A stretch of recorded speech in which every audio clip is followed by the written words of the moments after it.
مگر والد نے انتہائی سکون اور مزہ لے کر کھانا کھایا۔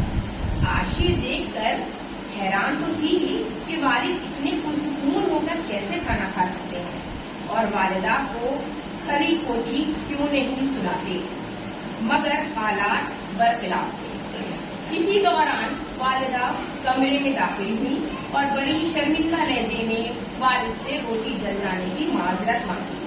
والد نے بڑے پیار سے والدہ کو بیٹھایا اور پرخلوص انداز میں کہا، کوئی بات نہیں بیگم، روٹی اتنی بھی نہیں جلی تھی کہ جتنا آپ شرمندہ ہے۔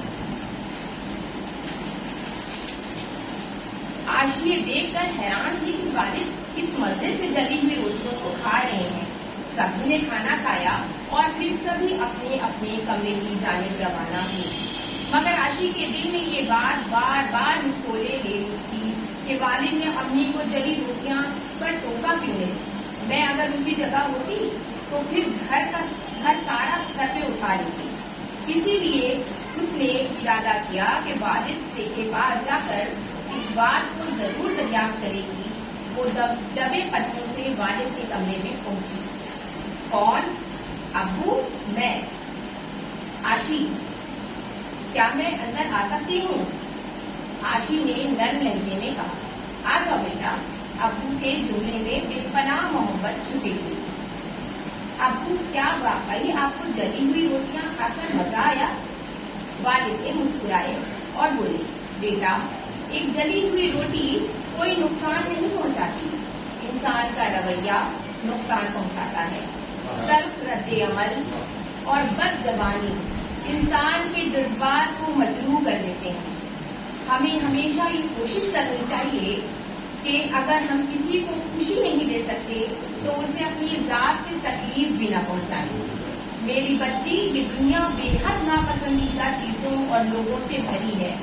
ہم میں سے کوئی بھی انسان مکمل نہیں ہے، ہر انسان میں عیب ہے۔